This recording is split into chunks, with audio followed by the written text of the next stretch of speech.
We want to welcome all of our visitors. We're glad that you're with us tonight. And we hope that you will stay after our worship service so that we can visit with you a little bit longer and get to know you a little bit better. I'm going to take my sermon from two texts tonight, one from Leviticus chapter 10 and from the other from Acts chapter 5. Have you ever heard the expression double trouble? Have you ever heard the expression partners in crime? We oftentimes use that expression, double trouble or partners in crime, to refer to two individuals that are guilty of doing things contrary to what is right.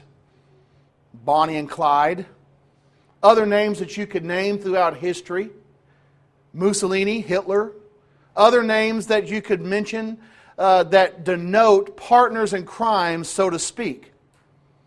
And therefore, in the Bible, we find that there are certain ones that are paired up together that are given to us in the sacred record as double trouble or partners in crimes against God. The first couple I want to look at is in Leviticus chapter 10, our scripture reading. You know, the Old Testament is written for our learning. Romans chapter 15 and verse 4, Paul tells us that those things written aforetime were written for our learning, that we through patience and comfort of the Scriptures might have hope. We find in Leviticus chapter 10, it's coming on the heels of Leviticus 9, where the tabernacle is completed. God's fire comes down and consumes the sacrifice. The presence of God is there.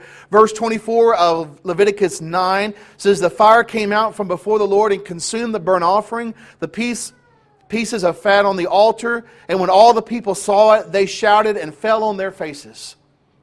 God was showing His approval of the tabernacle that He had commanded to be built by manifesting His power, sending down fire and consuming the burnt offerings that were there in Leviticus 9 and verse 24. It's a glorious day. It's a day of rejoicing. It's a day in which God's tabernacle has been completed. Look at Leviticus chapter 10 and verse 1. Now Nadab and Abihu, the sons of Aaron, each took his censer and put fire in it, and laid incense on it, and offered strange, or the ESV says, unauthorized fire before the Lord, which He had not commanded them. Here we have the two sons of Aaron. Aaron was the brother of Moses. Aaron was chosen to be the high priest. All high priests would come from Aaron, as far as the biblical will of God. And we see here that Aaron has two sons here, and these two sons, Nadab and Abihu, are offering an incense before the Lord. However, they're not doing it exactly as God instructed. We're not told the reason why. We're not told the thought processes that was going through their heads. But they are forever linked together as double trouble, as partners in crime against God. Nadab and Abihu. And when they offered this unauthorized fire, strange fire, some translations say profane fire before the Lord, which He had not commanded them, it's not authorized, what they did. Notice what God did in verse 2 of chapter 10. Fire came out from before the Lord and consumed them, and they died before the Lord. We see here that these two individuals, they are the sons of the high priest. These are not wicked Satan worshipers. These are not people who are out trying to devise a plan to fight against God. These are two priests of God who are worshiping the God of Israel, the one true living God, and they're doing everything right except they're not following the instructions. And God, therefore, in verse 2, killed them. He sent out fire from them, from Himself, to kill them and consume them, and they died before the Lord, verse 2.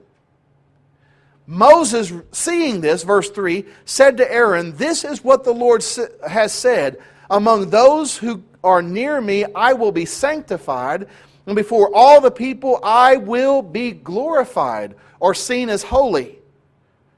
And Aaron held his peace. Now you think about that. Did Aaron love his sons? Why, sure. Any parent would love their sons. And here, God killed the sons of Aaron because they violated the will of God. And God was getting a message across, and Moses realized that message when God sent forth that fire and consumed them. Those who come near will be sanctified, are holy, and before all the people I will be glorified. God is glorified when we worship Him, when we do the things that He has instructed. Now think about how things could be different. What if Nadab would have said to Abihu, "Wait a minute, we shouldn't be doing it this way. God has instructed us how to burn the incense." What if Nadab had said to Abihu, we're not doing this right. It's similar, yes, it's almost the same, sure, but it's not exactly what God instructed. What if they would have communicated with one another and one have said to the other, "Let's go back to the instructions. Let's see what God wants concerning the burning of incense. Let's see what is authorized." History would have been different. But we see that these two individuals are linked together as Nadab and Abihu, their names forever linked together as the sons of Aaron who worshiped God improperly, contrary to the will of God, and God didn't accept it. In fact, He killed them for it. Now, God, the life giver, has the right to take away life any way He chooses. God is revealing a message here to Moses, to Aaron, and to us as well. We better worship God the way He instructs. We better do things according to His will. We better not deviate one bit from the instructions in His will. Will God send down fire and consume us today if we do what they did? Of course not, because this is not the time of the miraculous. God is not revealing anything else. But this was a revelation, and we do have that recorded for us to learn from, as Paul says in Romans chapter 15 and verse 4. Let's look at another couple in the New Testament. Acts chapter 5, Ananias and Sapphira. Double trouble. Partners in crime. Now notice with Nadab and Abihu, these are two brothers of the same family, a very religious family, a very devout family, you could say. Yet they violated the will of God and they suffered severely as a result of it. We're going to see now a husband and wife linked together as partners in crime. We're going to see a husband and wife linked together as those who would be considered double trouble. We see here that they are conspiring against the will of God. They're setting themselves up as hypocrites. They're lying to God concerning what they gave. Acts chapter 5, you see that these two individuals are given to us. As it comes again on the heels of Acts chapter 4, where you have this man named Barnabas, who was the son of encouragement. He sold the field that belonged to him, verse 37, and he bought it. He brought the money and laid it at the apostles' feet. They were selling their fields, their goods, and they were financing the work of the church through selling this property. Chapter 5, verse 1, notice the very first word, "But a man named Ananias and his wife Sapphira sold a piece of property." They did something very similar to Barnabas. Look at verse 2. "And with his wife's knowledge, he kept back for himself some of the proceeds and brought only a part of it and laid it at the apostles' feet." Now here you do have two individuals who are conspiring against doing what's right. we see here that the wife was in on this situation. Some of the proceeds were held back. They kept it for themselves. And only a part of it they laid at the apostles' feet, giving the impression they gave the whole.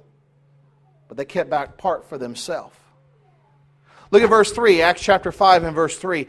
Peter said, Ananias, why has Satan filled your heart to lie to the Holy Spirit and to keep back for yourself part of the proceeds of the land? He says in verse 4, and he reasons with him correctly, while it remained unsold, did it not remain your own? And after it was sold, was it not yours to dispose at your disposal? Why is it that you have contrived this deed in your heart? You have not lied to men, but to God. Notice here he's reasoning with him. Verse 4, he said, you could have, when it was your own land, done with it what you would have. You could have taken some of the money and given some of it and made it very clear, this is what I'm giving.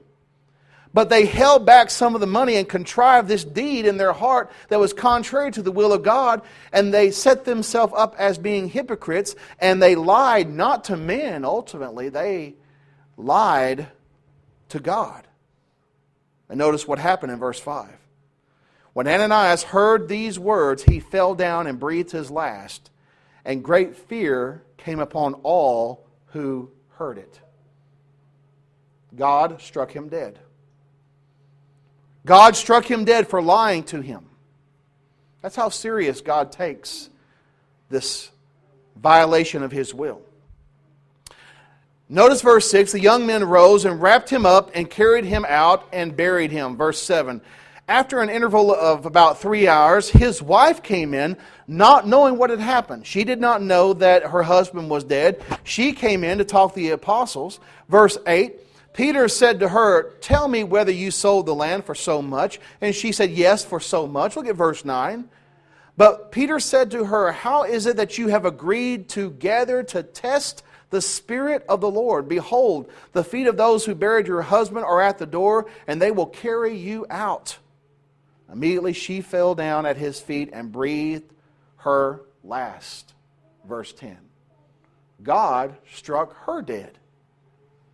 Now notice, they're partners in crime. Notice their double trouble. They are conspiring together. What if Ananias would have said to Sapphira, or Sapphira to Ananias, we shouldn't be doing this. This is contrary to the will of God. Things would have been different. History would have been different. And therefore we would have something differently recorded here. But we see that these two individuals who were not good for one another, who were married to one another, contrived this wicked thing against the Lord, and God struck them dead for this wicked activity. How is it that you have agreed together to lie against the Spirit of the Lord? The feet of those who buried your husband are at the door, and they will carry you out. Verse 10. Immediately she fell down at his feet, breathed her last, and when the young men came in, they found her dead, and they carried her out and buried her beside her husband. Side by side, partners in crime, double trouble. Verse 11. And great fear came upon the whole church and upon all who heard these things. As you have with Nadab and Abihu, you have Ananias and Sapphira. You have these individuals who are doing things contrary to the will of God. Both of them agreeing to do it. And therefore, they face God's wrath. There are many lessons that we learn from this. We need to be very careful who's influencing us.